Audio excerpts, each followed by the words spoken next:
Well, now we started our session. Please hold your seat. Yeah, please attention. Thank you for coming our event. I'm Sanyo Kim, the moderator of today's event. I'm from the Green Environment Youth Korea. And this is the first year of the Global Stocktake. There are a lot of the negotiation going around it. And we want to organize the event to share what youth, especially ASEAN youth, think about the global stock take.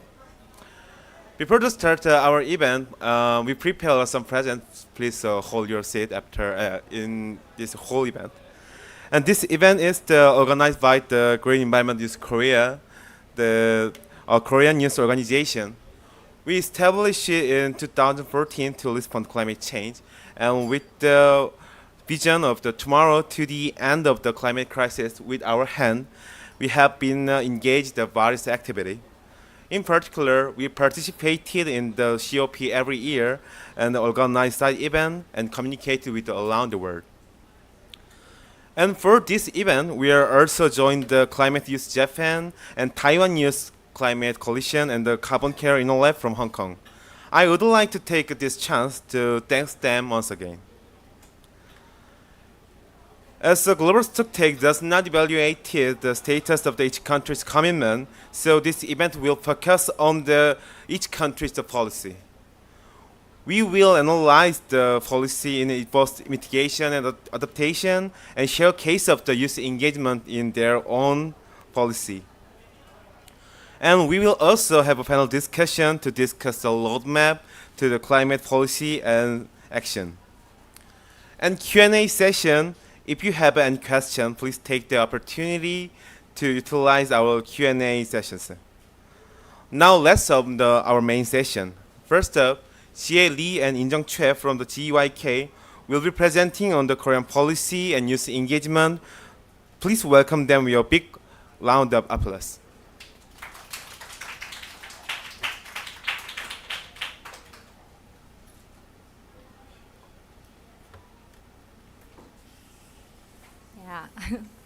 Good afternoon, everyone. I'm Jieli, and today I will introduce Korean mitigation policies.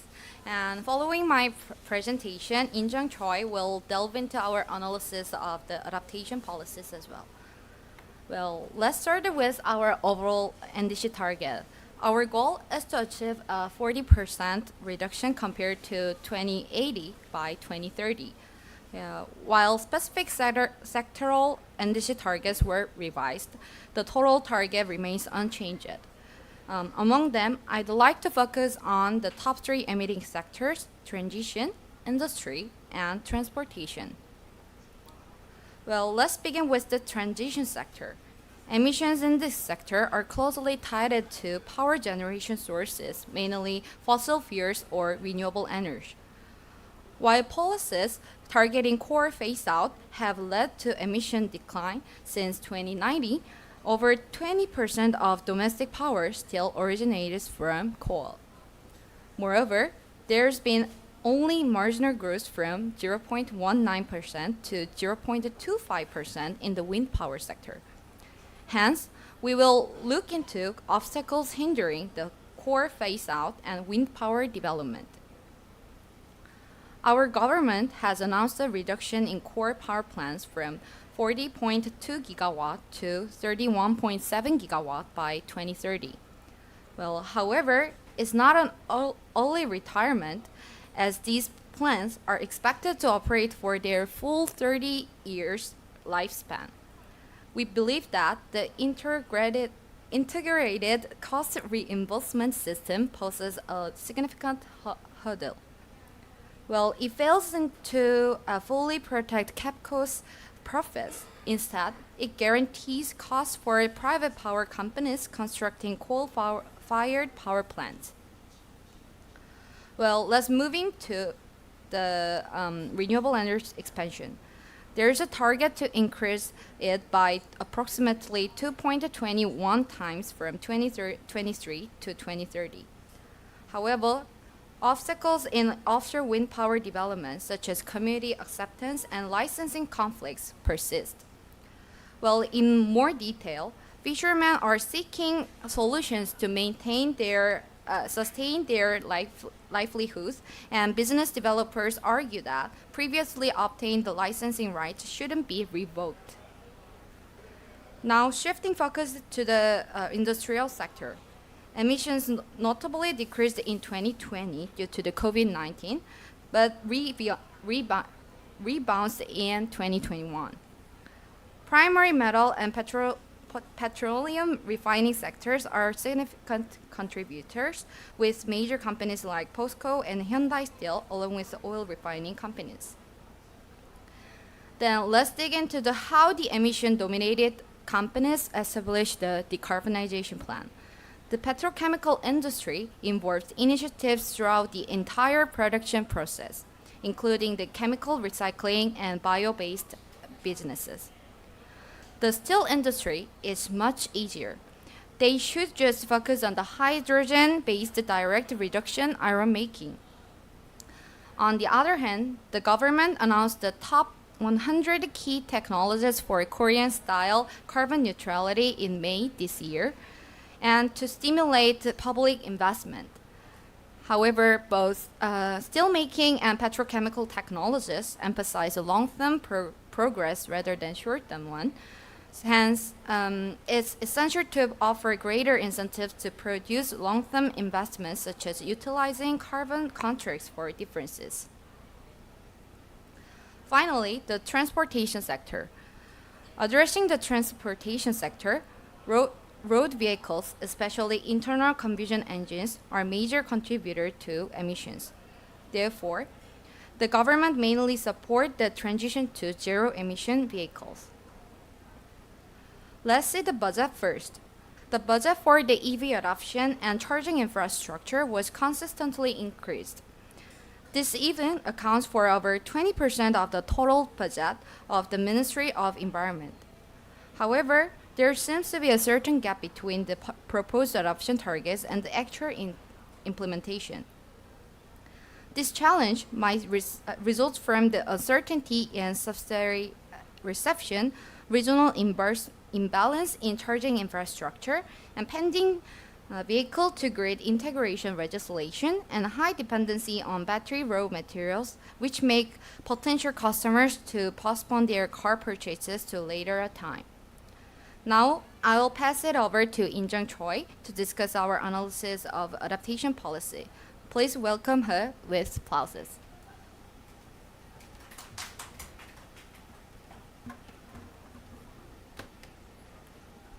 Thank you for introducing me, Ji-hye. Hello, I'm In-jung Choi from GIG. I'll presenting adaptation and youth part. Our country, in compliance with the requirements of the UNFCCC, submitted the Republic of Korea Adaptation Communication last June. This report discusses three main policy directions for our nation's adaptation. Firstly, enhancing the adaptation capacity of all sectors. Secondly, strengthening monitoring, prediction, and evaluation, which is crucial as adaptation involves predicting uncertainties to realize it without maladaptation. Thirdly, the report highlights the importance of mainstreaming adaptation in society. South Korea is currently at the stage of the third national adaptation plan. Compared to the past, we have strived to planning to progressively involve all stakeholders in adaptation. These stakeholders include local authorities, industry, civil society, and youth organizations. Today, as one of the youth, I will introduce policy and some gaps in three sectors and talk about the area where youth have participated. Starting with the ecosystem sector.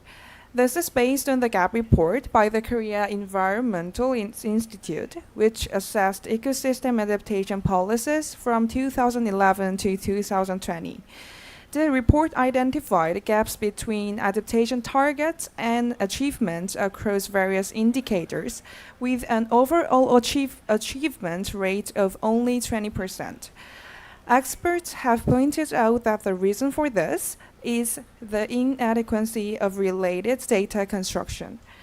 This means that we are still in the stage of identifying the impacts and changes in risks due to climate change, leading to insufficient implementation speed. For example, South Korea, like other countries, have experienced several large wildfires recently.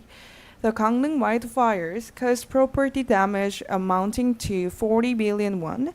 However, as wildfires are classified as social disasters rather than natural disasters due to climate change, they were not covered by natural disaster insurance, leading to insufficient subsidies. In fact, this lack of data construction can inevitably lead to harm to citizens. Next, it's about the risk response in the agriculture fisheries sectors. In this sector, the decline in food productivity and changes in the production environment due to climate change have been identified as risks, and tasks are being set to adapt to these challenges. Particularly, there has been a focus on managing and ensuring compensation for damage in fishing areas where disasters occur frequently. The aim was to compensate for damages caused by natural disasters like typhoons, and tsunamis, and heavy rains during aquaculture activities. This is provided in the form of natural disaster insurance, partially supported by the government, with each local government adapting it for different target species.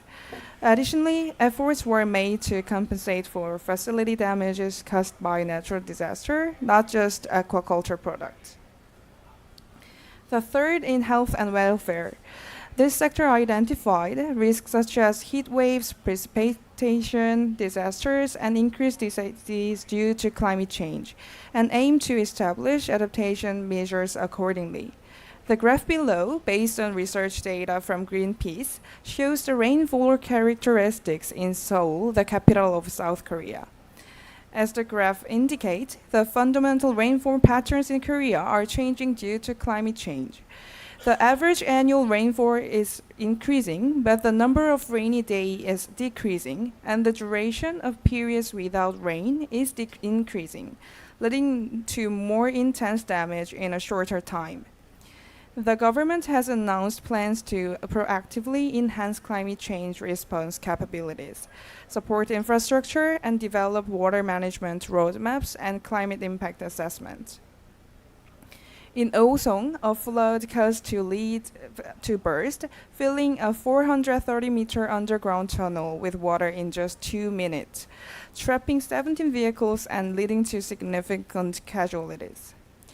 At the time, the environmental impact assessment indicated that it would be flooded once in 100 years, showing that the evaluation was based on outdated standards. Hence, I emphasize the need for new data and integrated remodeling. I would also like to introduce youth activities conducted by our organization, GIG. The first is Anin project, No and No. This project opposed the construction of a new coal power plant in the area. A significant focus of the project was to engage closely with the citizens, hence the name No and No. We organized experimental programs where citizens could join us on boat trips to view to the coal power plant site. We also planned programs where longtime residents and village heads from Anin could share their perspectives. Besides, we produced documentaries, created Instagram cartoons to simplify and spread awareness about coal power plants, and compiled a book of our members' narratives. We argued commercial banks investing in coal financing to move towards coal exit and promote eco-friendly energy policies. This led the passage of the 2021 ordinance, amendment, and ongoing demands for carbon neutrality and coal phase-out. In the industrial sector, we conducted seminars to discuss the relationship between business and biodiversity. We held ESG practical level seminars to inform about the importance of biodiversity management in business and introduced methods to apply the TNFD framework in reporting. Additionally, we embarked on a long-term project to witness conflicts arising from the construction of a facility in Samcheok, Gangwon-do that contribute to historical exploitation and climate injustice. This project was organized in an exhibit format, displaying the voices and perspectives of local residents through photos and text. Throughout these activities, we have met many people engaging with the citizens, local communities, and business. We also participated in meetings with the government and the Ministry of Environment in preparation for COP. These experiences have profoundly shown us the importance of communication with various stakeholders and how our voices can indeed lead to change in perception. We hope for more active discussions in the field in the future. Thank you.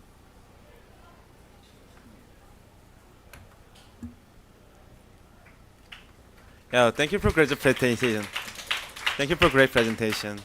And I especially like how you mentioned the different form of the user engagement and their outcomes. Next up is Intaro Tomita from Climate Youth Japan. Please welcome him with a round of big applause.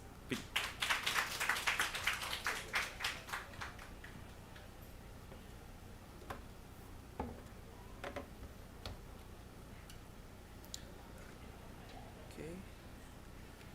Hi, my name is Rentaro Tomita. I'm from Japan, from Environmental Climate Youth NGO, Climate Youth Japan.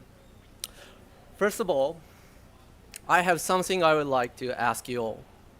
Can you explain what the Japanese government is doing to achieve net zero? I know what Japan has awarded the fossil award for this year, too, but do you really know what is bad and what is good?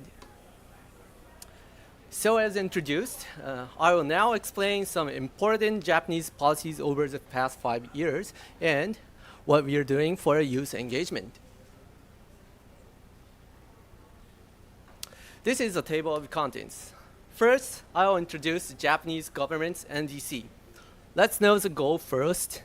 Let's see what kind of goals our Japanese government had set. And after that, I will talk about the Japanese government's mitigation and adaptation policies. I will focus on 4 topics at this section.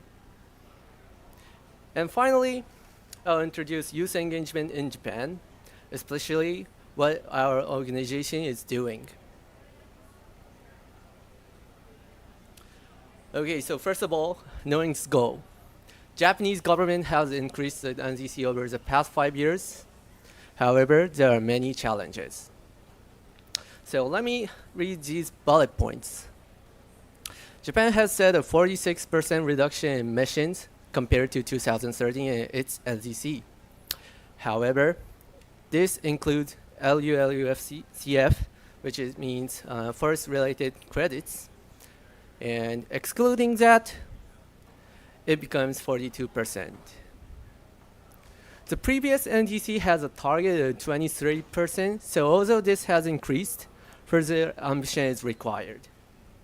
And there is a gap between current policies and NDC, so much better than before, but more ambitious policies will be required in the future.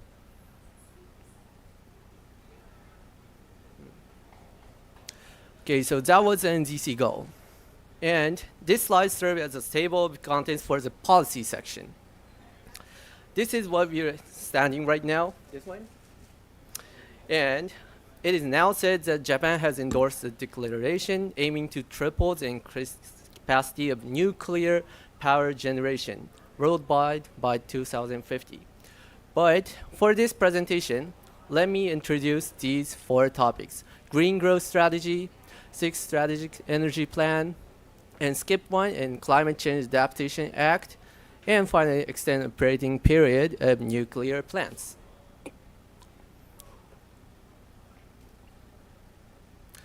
So this is a comprehensive plan aimed at balancing economic growth with environmental sustainability. It's called Green Growth Strategy. This was a part of Japan's broader commitment to become net zero by 2050, a target announced by Prime Minister Yoshihide Suga in 2020. The economic effect in 2050 will be approximately 2,090 trillion yen, and the employment effect will be about approximately 18 million people, more than 10% of Japanese population. Key features of this strategy include 14 growth areas by 3 major fields, which is energy-related industries, transport manufacturing industries, and home office-related industries. By implementing these green growth strategies, these are the estimated breakdown of GHG reductions. The plan says we will reduce these 3 part sinks to this fossil fuel black box. Okay, next. So this is a 6 strategy energy plan. Strategic energy plan indicates the basic direction of energy policy, and the latest version is the 6th edition. Discussion in the 7th round will be begin next year, in 2024. Let me introduce 2 points here, energy mix and S plus 3E. The previous one, energy mix was about how to decrease the GHG. Let me give the slides better. This one was about to decrease the GHG, and this was about how we achieve getting enough energy. It includes 2 scenarios. One is coal ratio 26%, and one is further reduction. But right now in COP28, following the coal phase down, or maybe phase out at this year, it may be the one which is the right side in the 7th. Next, about S plus 3E.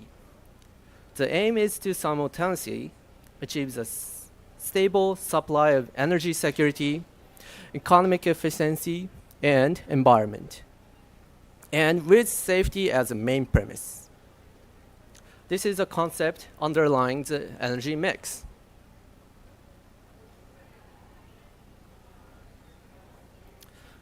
Next, about extended operating period of nuclear plants. This enabled nuclear power plants to operate for over 60 years. This is right now's operating status.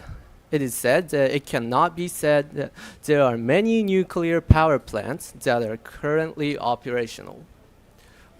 Because of that, what our strategy is here, achieving the 20 through 22% nuclear power ratio in the 2030 power source mix as stipulated in the basic energy plan, which I discussed before. And previous strategy was like this, used within 40 years from a safety perspective. But because of these kind of operating status, if safety is confirmed, a 20-year extension become possible. So this was made in this April.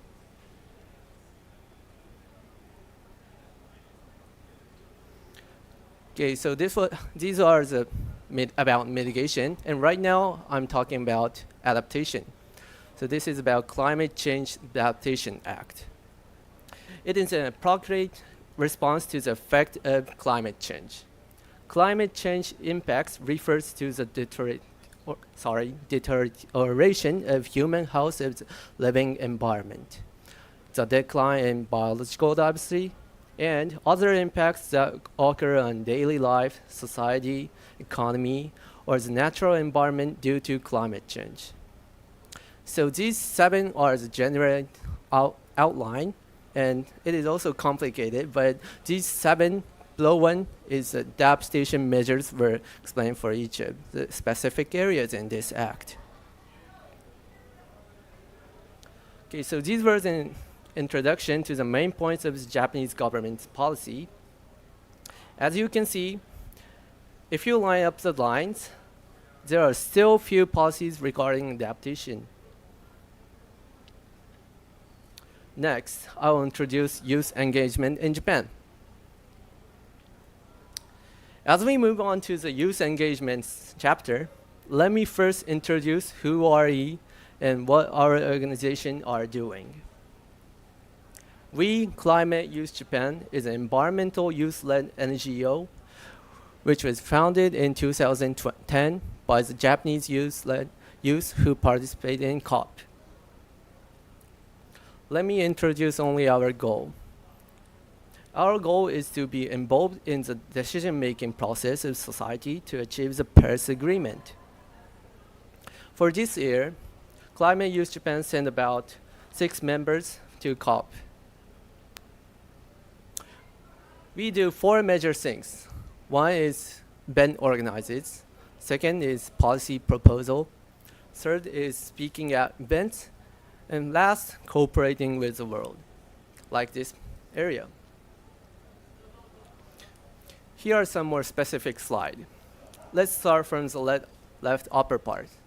So for the events organized, it would be like ELCO Japan and World Environment Day Mosaic Art Project, like that.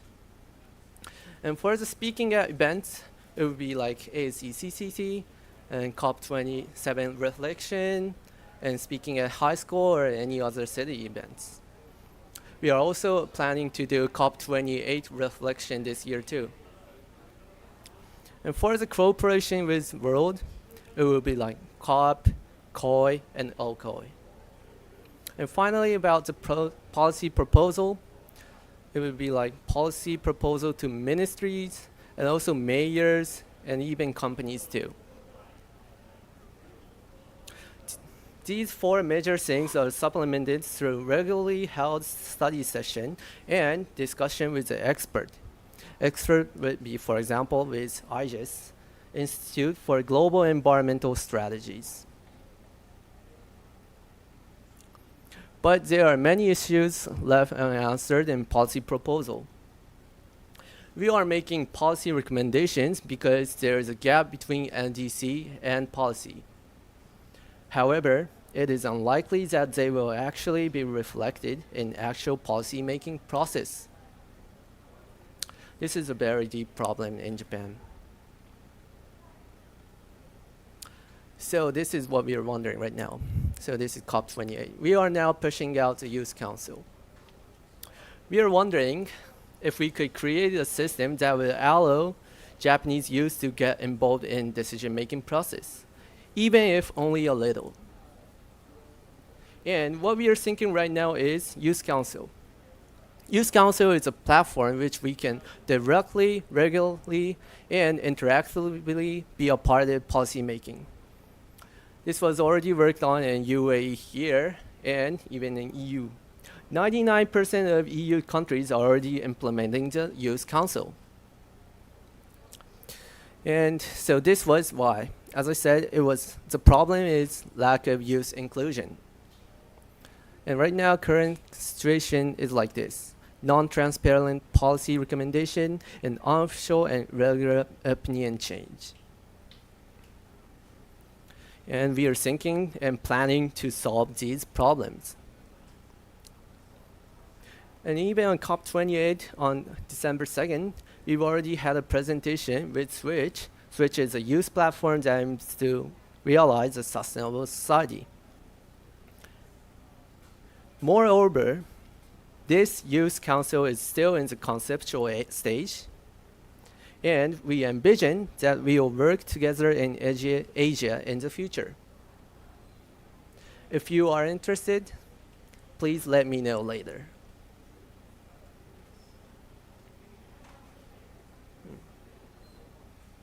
Okay, this is all from Climate Youth Japan. Thank you for listening. Sorry. Thank you for a great presentation again. I like the policy were organized the chronological order, which is made them easier to understand. Okay, next up is the Kevin Young from the Taiwan Youth Climate Coalition. Please welcome him with a round of applause.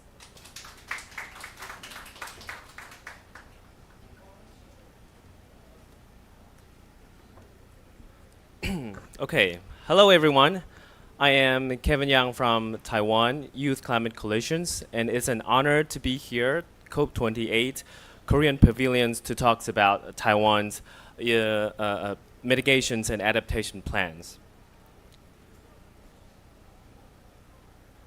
and about youth engagements, of course.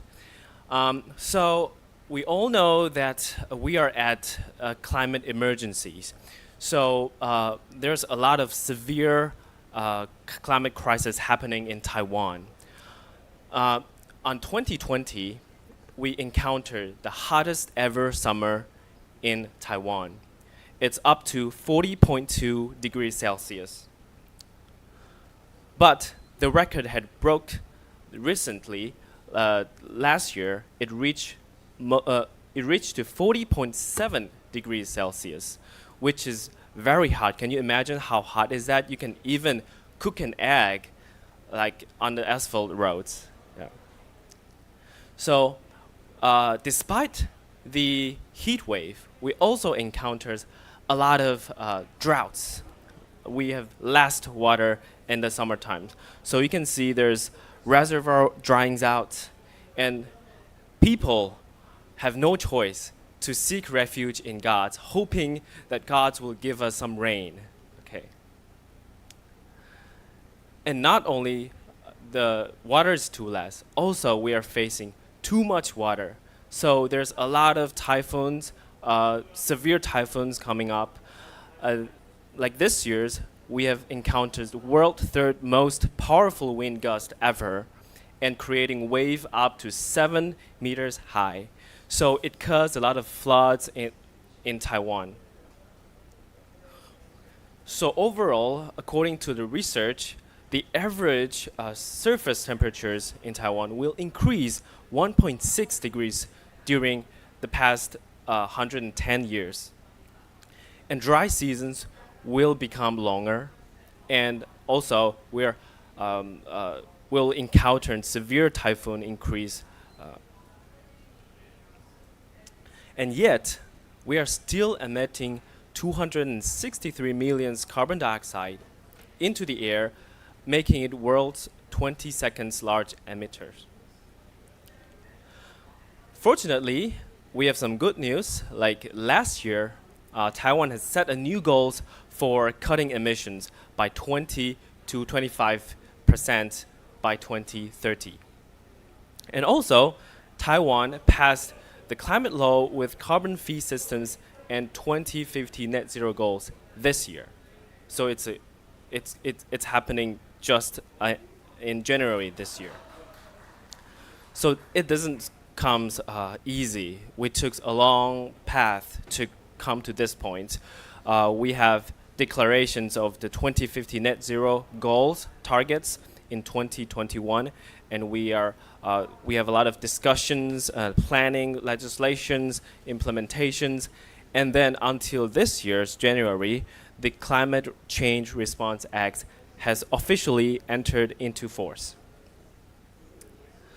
So what is the difference between the Greenhouse Gas Reductions and Management Act before and the Climate Change Adaptation Act right now? We have changed the goals of 2050 targets from reducing 50% of the emissions to net zero. So which in line with the world's trends, world's targets. And also, we are setting up carbon fees finally, and then we have started to establish adaptation plan, because before there's no any adaptation plan in the GHG Management Act. So we just established the adaptation plan, which is very important in Taiwan. And also, we have set up just transitions plan.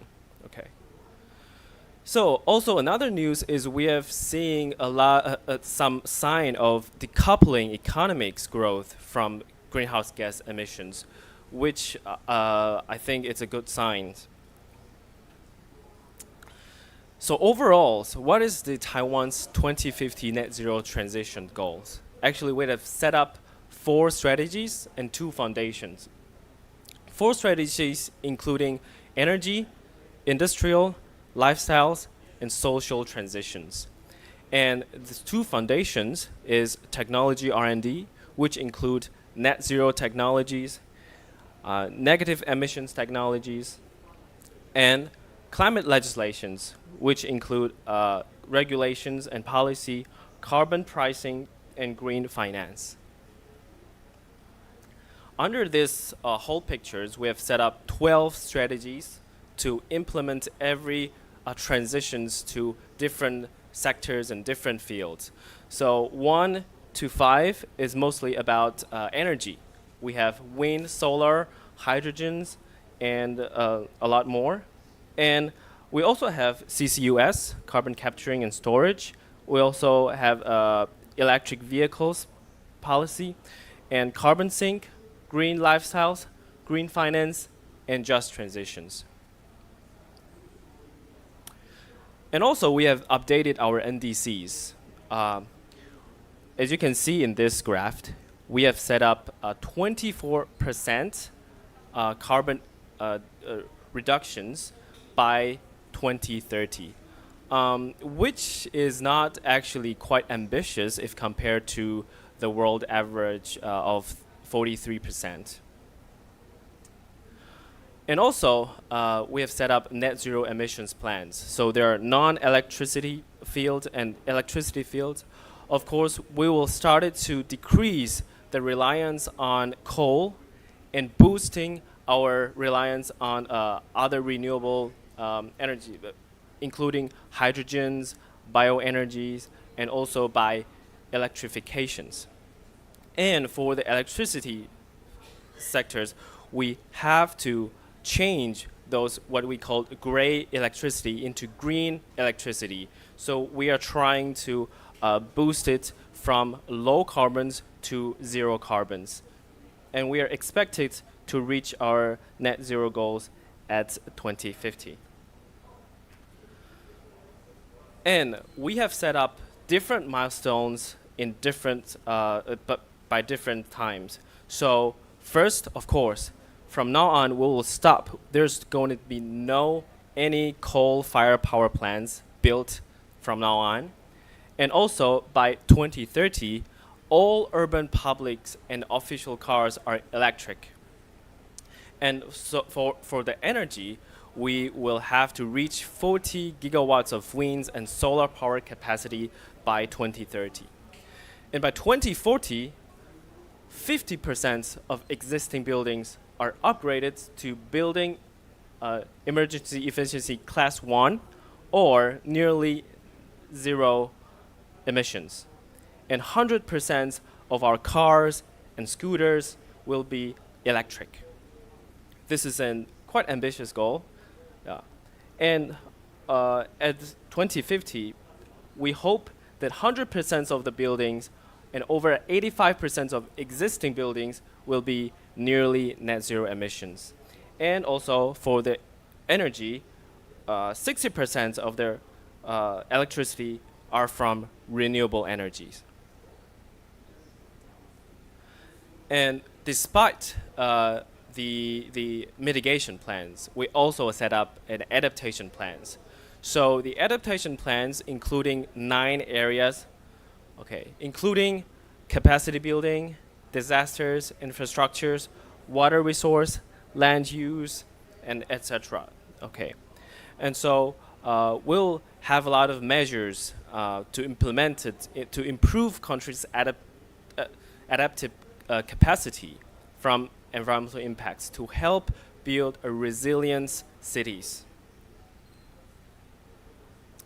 And we will enhance our adaptation plans from central governments to local governments, as well as the public participations. So for the central governments, we will use a lot of scientific data, scientific research to come up with early warning monitoring systems, which is very important. As you know, like when there's earthquake happening in Taiwan, everyone's phones will just ring and vibrate, everyone. So we'll know, oh, there's earthquake happenings. So I think in the future, if there's like maybe landslide or typhoon or some disaster coming, there's going to be early warning systems so we can prepare in advance. And also for the local governments, we will set up response and promotions committees to to become the bridge for the central governments and the publics. And for the public participations, we will strengthen the science educations on climate change adaptations, and then we will promote communities and aborigine-based adaptations to mobilize publics. So as you know, Taiwan, there's a lot of mountains, there's a lot of aborigines living in the mountains. So if we can like educate them how to evacuate when the disaster happens, it could decrease a lot of casualties. Okay, so we have the whole pictures of how the Taiwan's government has plans for our net zero goals, but there's still a lot of challenges. So we have faced significant challenge, including first, lack of clear delivery plans. Second, our carbon emission price is too low. And third, for the private sectors, they're kind of passive or moving too slow. Okay. So as you can see in this draft, this is a Paris compatible pathway and 2030 targets compared with current developments. So this is our 2030 goals, and now we're here. So Taiwan has previously committed to source 20% of total electricity from renewable source by 2025, which is like two years after. So, but this goal is now most likely to be met in 2026 or 27. And also, for the carbon emissions, we are still producing a lot of emissions. According to the Climate Change Performance Index, we are ranked 57th and remains the bottom 10th among the 59 countries. Okay, so we still have a long way to go. And also, I think you all know that Taiwan is heavily dependent on exports. So there's 58% share of GDP in 2021 by exporting. So right now, we all know that global carbon import tariff, including CBAMs or CCA, have been officially announced. So it will have a significant impact on the global competitiveness of Taiwan's companies. And also, there's slow pace of preparations by the private sectors. So, as you can see right here, like more than 80% of the companies agreed that we need to reach our net zero emissions goal by 2050, and business plays an important role. However, as you can see, more than 50 of the companies, they still haven't on targeted for 2050 100% green electricity for planning. Okay, and 70% of the companies have no plan to invest in green power purchase. And a lot of them, like 65.1%, they feel like the government's policies is not clear enough. So they don't know how to follow. And also, when talks about the carbon pricings, we think a lot of the NGOs and industry groups like debates on the price of carbons under Climate Change Response Act. So right now, I think we have a draft of the carbon price set around 100 NT dollars, which is about 3 point something euros, but it's comparatively too low, because I think for the European Union, they set the goals around 100 to 150 euros. So we are urging the governments to raise this carbon pricings.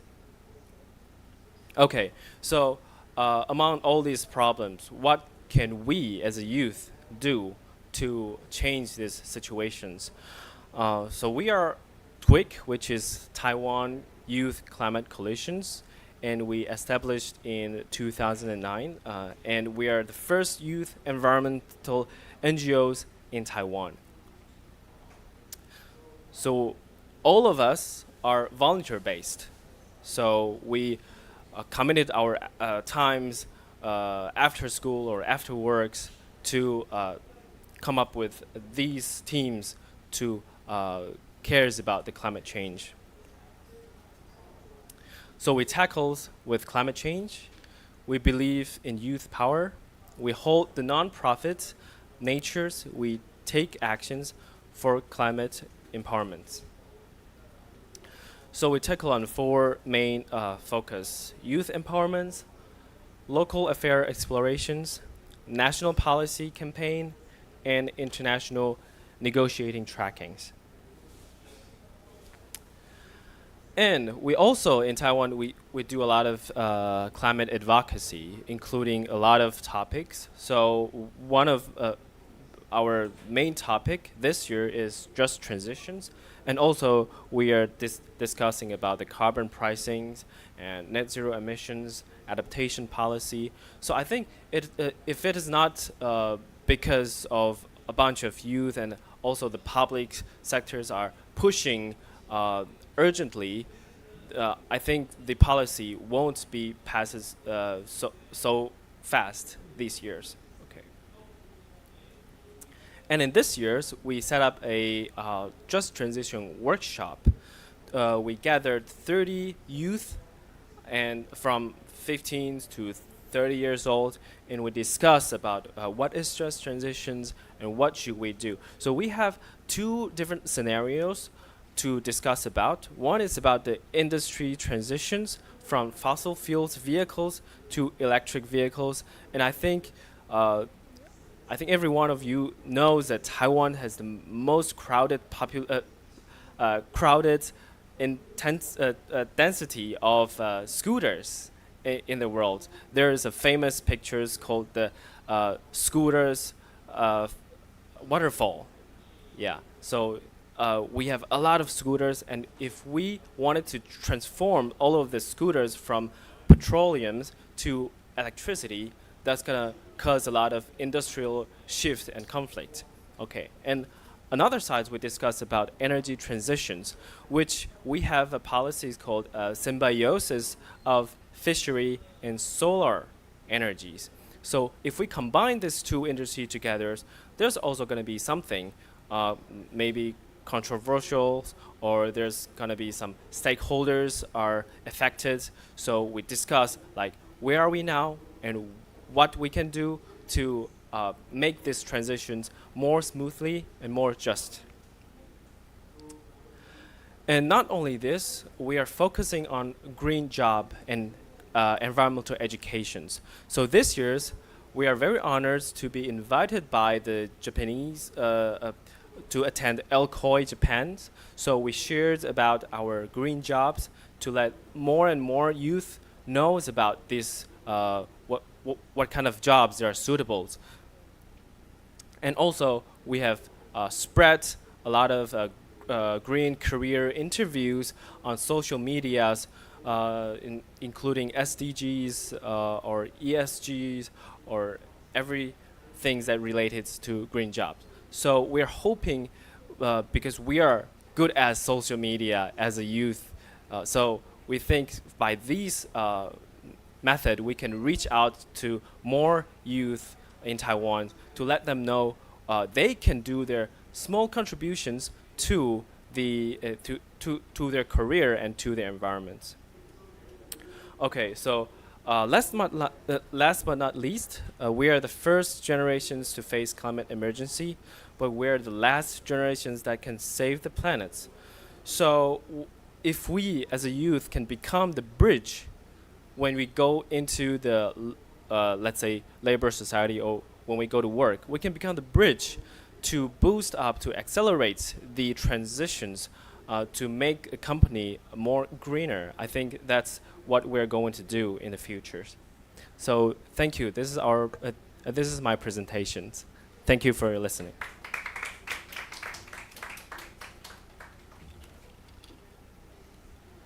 Thank you for the great presentation. I was insightful to see the variety of the user activity that we hadn't thought of. Thank you. Next up is our last presentation, Ambla Ho from the Carbon Care Inno Lab. Please welcome her with a big round of applause.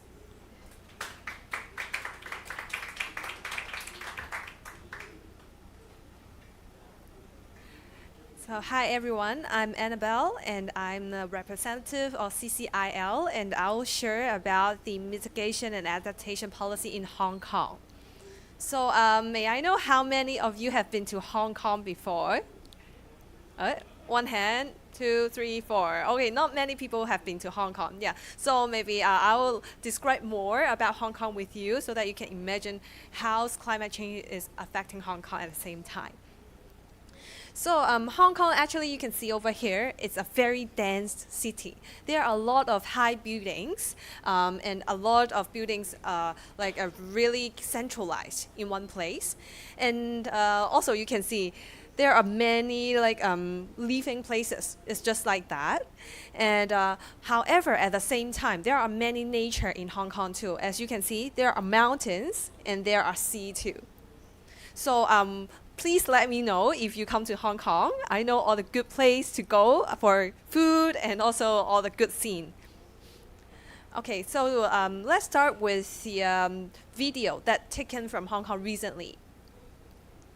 Okay, so this is one of the subway in Hong Kong. So you can see the water have been flowing down and so unlike Dubai, Hong Kong subway is underground. So when there is heavy rain, the rain will go underground. So this is the first time happening. And you can see there are a lot of flooding in Hong Kong MTR station. So actually a few months ago, there is a once in a 500 years rainstorm. So also other than the metro station, that is a super a mall. You can see the whole underground full of water, and they couldn't continue their business after the day of the rainstorm. And you can see a lot of people are stuck on the street, and 2 people died, and more than 1 people get injured in this rainstorm. Happened a few months ago. And also there is a typhoon called Sola, and it's also create a huge damage in Hong Kong. You see a lot of trees, and also there are some buildings falling on the ground, and at least 86 people sent to hospital. And there are a lot of fallen trees report, and also landslides. And also another impact will be hotter summer. Just like Taiwan, the average temperature is higher than before, and this year is actually the highest, record the highest temperature. So just would like to give you a brief introduction. Hong Kong is not a part to Paris Agreement, so China is part of it, and what our policy is actually under the China's NDCs.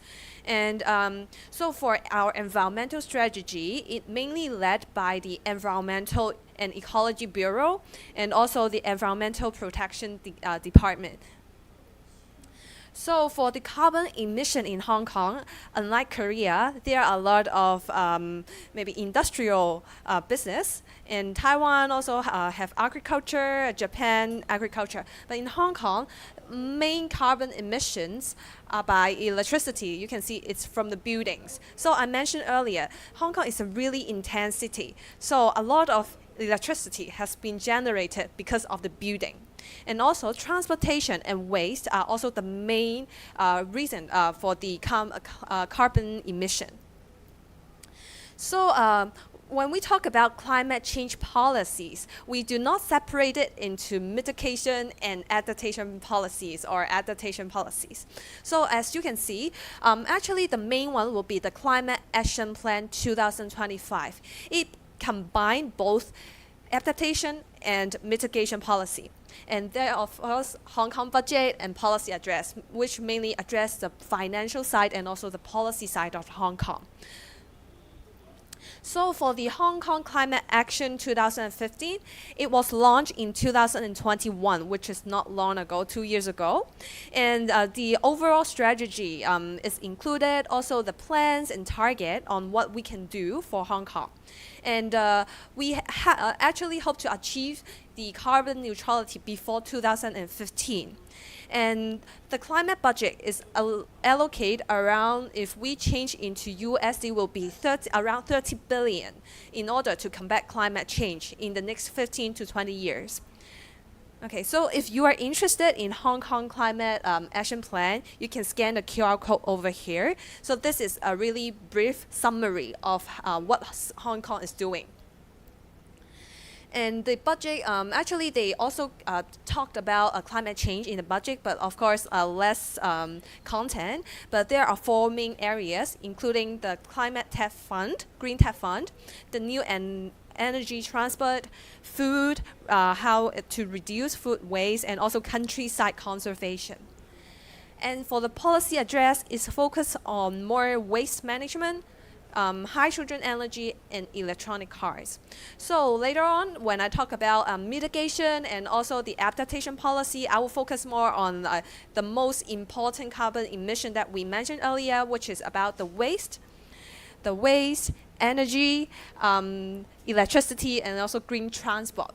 So the goal for Hong Kong is to achieve carbon neutrality before 2015, and will reduce 15% of the carbon emission before 2035, comparing with 2005 goal.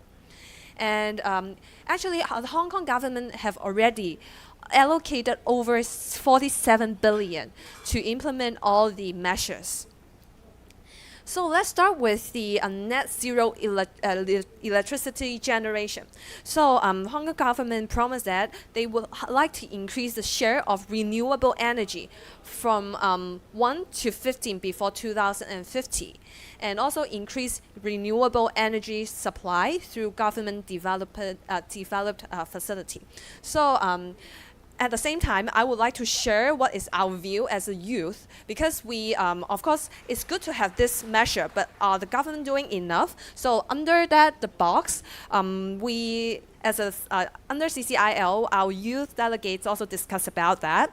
So we think large infrastructure requires additional land, and actually it's not efficient enough. And also the goal for 15% is really low for the renewable energy. So the international average will be 30%. So we hope that Hong Kong government can put more resources and also have more greater ambition in developing renewable energy. And on the other hand, for the energy saving and green buildings, government hope to have more green innovations and energy efficient to add into the design of the government buildings, and also set the medium term of reducing electricity consumption in the coming in the coming years. However, I think it's good to have more innovations for how to build a building, because there are a lot of buildings in Hong Kong. However, there is no policy like educating the people inside the building how they can actually save energy, which is actually we, our user, are very important stakeholder in the residential building. So there is no education at all, and also there is no detailed action plan on how we are going to achieve the goal. And for the green transport, before 2035, the government hoped to stop all the registration of fuel cars in Hong Kong. And also they would like to have more technology and commercial viability for the electronic and also public transportation. So in Hong Kong, the public transportation include the metro, the train, the bus, and also there are taxi. But we see that there are more and more new buses which are not the fossil fuel one. They're trying to use the electronic one and try to combine the technology in it. So although it sounds great, like already trying to stop the new fossil fuel cars, however, there is no roadmap at all. So we don't know the details about it and don't know how they are going to achieve it. So, and also there are not enough EV facilities. For example, if you are encouraging the citizens to use more electronic cars, however, there is no charger enough. So this would be one of the roadblock to transform. And also for waste reduction, Hong Kong is trying to catch up to have a waste charging, just like Taiwan.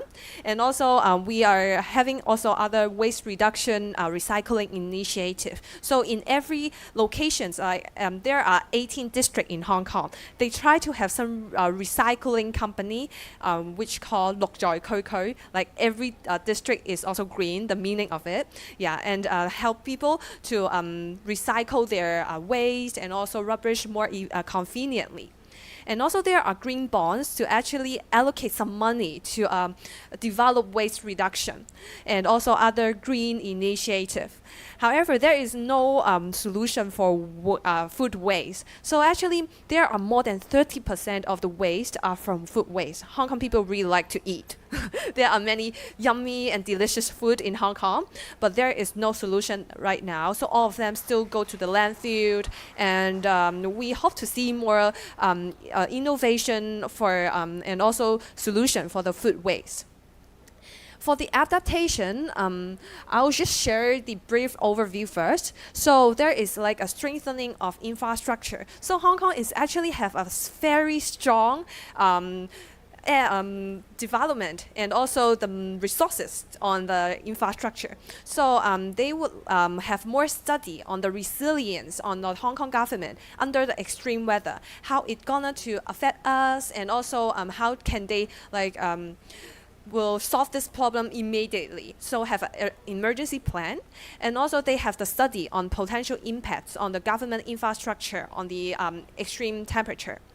And also there is a contingency plan for the transport system. So in Hong Kong, it's very important for metro because most of the population stay MTR every day. So they hope to, like after each extreme weather, there will be like a really fast recovery from the extreme weather. So they have this contingency plan.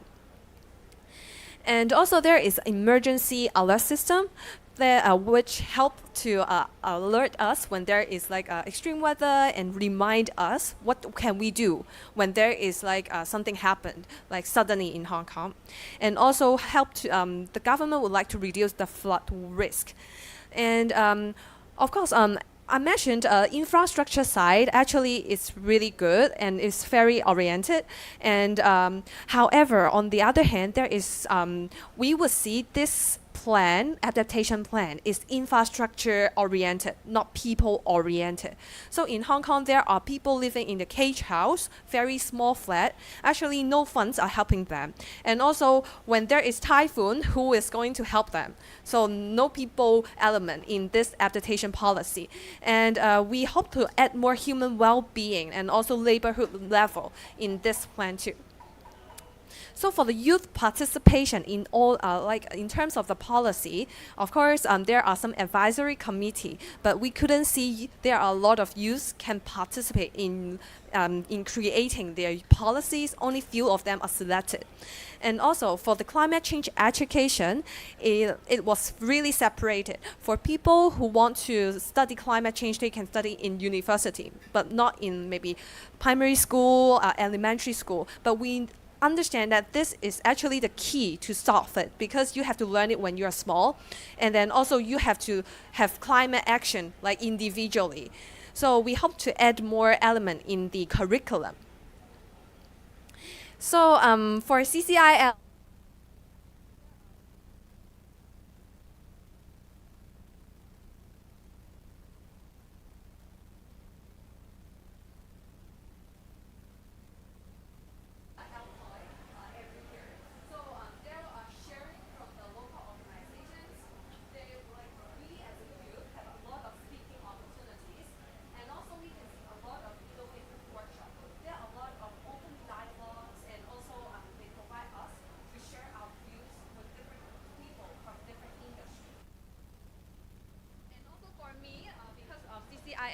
I also have a chance to speak in the alcohol of sharing how music can actually educate people in doing their climate action. So this NGO have been supporting a lot of youth engagement and also advocacy work. So we think that this NGO is really playing a good role in promoting how youth can actually change the world.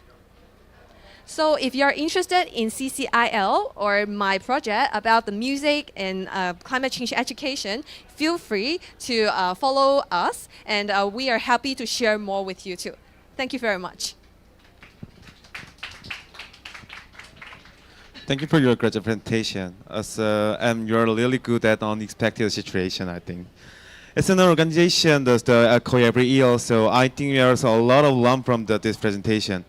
We are now moving on to the panel discussion. And all presenter and the Mingyang Myungju from GYK will be a panel in this situation. I've prepared some questions that I think might you want to ask. But if there are any questions that I missed, please speak up during the Q&A session. Let's move on.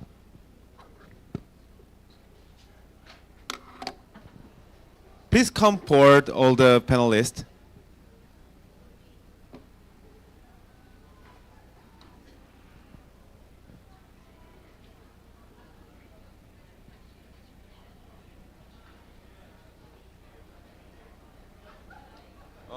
Mingyang, you go there.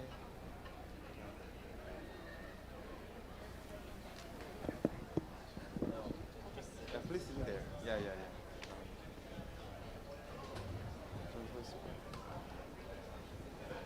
Okay, now we started our panel discussion.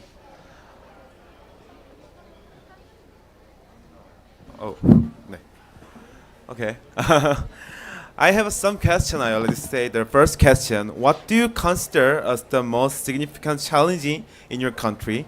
And additionally, could you suggest a new approach that could overcome this challenge? Kevin, how about you? Please answer me. Hello. Okay, so I think in Taiwan the most challenging thing could be the heavily reliance on fossil fuels for energy.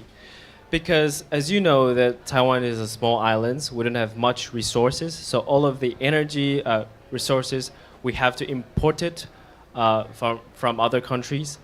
And although we already have a lot of policies on renewable energies, and so we have solar, we have wind, we have a lot of renewable energies, but because Taiwan is a small island, there's not much land. So there's a problems between how we can use for a single land. So for instance, just like what I mentioned before, now we have a policies called the symbiosis of fishery and energy. So we're combining these two industries into one land. So I think this is probably the first attempt in the world, like combining these two industries together. So currently we are still in the beginning stage of this. And I think the solution for this is if we can find a way to make one land multiple use at the same times, but every stakeholders are happy. I think that would be the ideal solutions for this. Thank you. Thank you so much. I totally agree with the fossil fuel is the seriously problem about that. How about Mingyang? Please tell me your answer. Yeah. Thanks for asking me the question. So the first thing I have to mention before I answer to this question is that the climate crisis is such a complex issue that it's really hard to define what is the most significant because it touches so many socio-economic aspects. So my answer would be a little bit more accurate to say that I'm most interested in what I'm most interested in rather than what is most important. So in my perspective, the low percentage of renewable energy generation is the most important factor that I have to tackle with in my country. So South Korea's share of renewable energy generation was only about like 7% in 2021. So during the same period, OECD countries averaged like 33% of their electricity generation from renewable sources. So which is far exceeding South Korea's figure. So the reasons for this lack of renewable energy generation is like include complex licensing regulations, unfair grid access, and a power market structure, and that kind of complex related to the factors that actually makes like transition hard, and it includes a lot of reasons there, but I think that so there are still so many factors that makes it really hard to transit into like sustainable structure. So when considering the low proportion most significantly here, so I think the first thing the Korean government has to focus on is to expand the deployment of renewable energy in this sense. Thank you for your great answer. Let's before to move to the next question, we have a time limit, so please answer your under the 1 or 2 minutes, please. Let's go to the next question.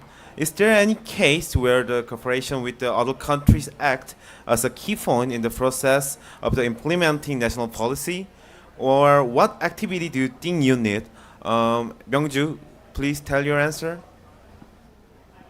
I think there are quite a few MOUs and other attempts at cooperation, but I think there are only a few that actually help with implementation. I mean, there's no such thing as a remarkable achievement. This is because even if relevant cases or technologies are kind of shared, they are often not applicable due to the regional characteristic of kind of each country, especially in the agriculture part. And it is often difficult to implement them. But I think international cooperation is definitely important, and we will need to consider whether the cooperation is of real benefit and whether we can sustain a long-term relationship. Thank you. Thank you for your great answer. I want to also ask to the Annabella, how about you? Yeah, sure. Actually, Hong Kong can collaborate with other countries about technology, climate technology, because we can see in other countries they have been developing very well in terms of climate tech, and we hope that there are more innovation can be brought in Hong Kong. And on the other hand, we would like Hong Kong to learn more about best practice of other countries, especially on the nature and biodiversity. So stop building new buildings now, because there have been discussion about using country parks to build land, use the land to build. So stop about thinking that, and we hope to preserve the nature and also for the biodiversity too. Yeah. Thank you, so great answer. Let's move on to the last question that I prepared.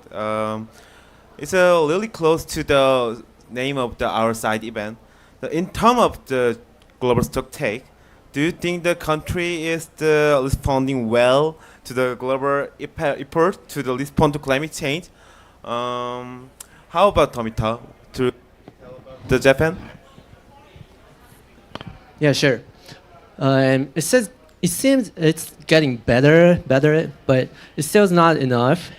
It's not enough. In particular, it seems that private sector are not involved enough in this part. So the companies are still in the early stages in implementation in Japan. Especially, I feel that there are some big difference between companies taking advanced initiative and those which are not taking a lot. So I feel it is necessary to fill that gap. I totally know that you say it's getting better, but not enough. Mingyong, could you tell about the Korea again? Yeah, I totally agree what just the Japanese delegate said here. So it's really getting better, but it's not still enough. So I think Korean government has still a long way to go in terms of global stocktake as well. So according to a recent report published by UNFCCC, in order to limit the temperature rise to 1.5 degrees Celsius, greenhouse gas emissions needed to be reduced by 43% compared to 2019. But even if the world fulfills all NDCs set, the reduction is expected to be only 5.3%. And the Board of Audit and Inspection of Korea recently reported that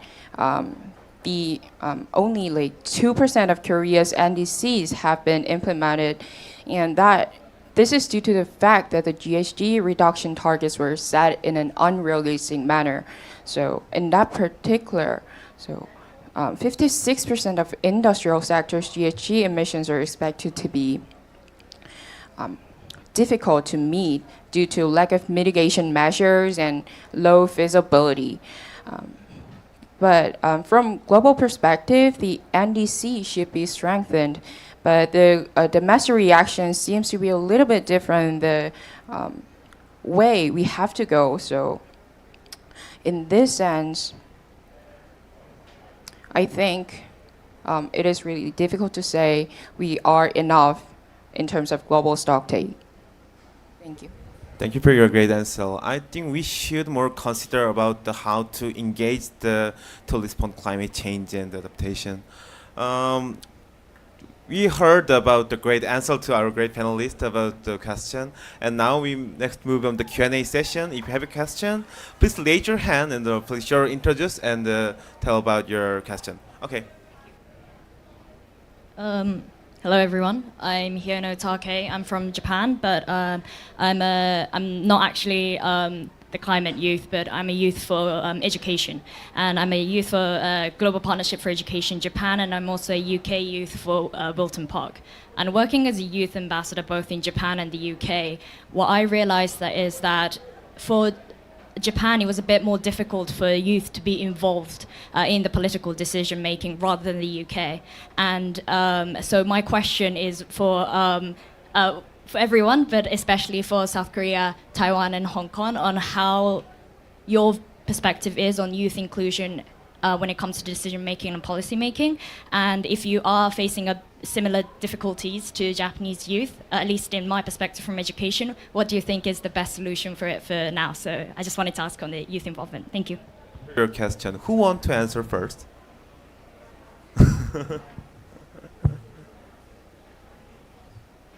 Okay, Kevin, thank you so much. Okay, so we are talking about youth engagements in policy, right? I think the most important problems is that is youth prepared or ready to engage with this policy? First, I think we have to be prepared as a youth. If you ask the youth in school, do you know what is COPE? Do you know what is global warming? Maybe they all know global warmings. They know this problems, but there's still a distance. So they know it, but they don't know how to do it, how to engage it. And I think in Taiwan, we don't have much international views, because when we open our TVs, our news, there's always entertainment things. There's no one talking about COP28 much so I think first is we need to let them know this is important, and first they need to know it. They need to know what's going on in the world. Second, then we can start to talk about, okay, how are we going to do the engagement? So as a TWIC members, I think we've been working very hard for the past few years on doing this, and I think we have seen some progressions because now more and more people, especially youth, starting to understand this and starting to like engage in this in these topics. So a lot of the people, as you know, we are all volunteer based, so we like spend our times after works, after the school, we engage in these topics, and also we do a lot of advocacy. We have a climate parade in Taiwan last year's to raise our voice for adjusting the policy. So I think that it will contribute most of the parts in the policy making. Thank you. Thank you for your answer. Okay. Could you tell about the Hong Kong? Yeah, sure. Actually, for Hong Kong, I really do agree with Kevin about capacity building. To have build, it's important to build awareness among the community and also within Hong Kong, so that more people can join. But what I can see in Hong Kong is there are a bit of youth washing. So there are actually advisory board in government saying that youth can actually participate, but I couldn't see actually youth voice reflected in the advisory board. And also it's for us it's quite limited in terms of how we combat climate change because we couldn't protest, because of the political environment. So there have been more and more limitation. And of course, like government say there have been more youth participation, but we couldn't see that actually. Yeah, thank you. Thank you so much. I want to heard about the case of Korea. So Myungju, could you tell about the answer? Well, I really agree about your opinions that there is all governments and getting that's allow us to kind of participation in politics of related environment, but sometimes we feel that we are utilized by youth washing. So there must be kind of illegal tools or kind of informal formal channels that they can tell about our voices that may be kinds of solutions, I guess. Thank you for your answer. I think that all of you felt more than one more time we utilized by the sub-governor. Okay, next question. If you have a question, please raise your hand. Okay. Please introduce yourself, short. Hello, good morning, everyone. I'm Fatima Yusuf from Nigeria, Niger State. I'm representing my foundation, Alifat Foundation for Youth and Women. And my question is, how do you tackle the rural women, the women in the locality that are mostly affected by the climate change? How do we sensitize them? And the youth, the children, how do we catch them young on climate change issues? And then for foundation, we have this what we call waste to wealth. How do we get sponsors? How do we collaborate with other agencies? Thank you. So anyone to ask about question?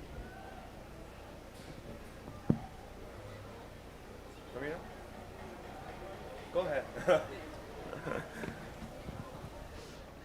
Thank you. It's really difficult question. So let me just first talk about the first one, how to empower and involve a lot of women youth. So from my perspective, the most easier way to do this is to involve youth but from the youth which is really close age. So for example, it would be like 30 years or maybe 20 years old youth to 10 years old youth.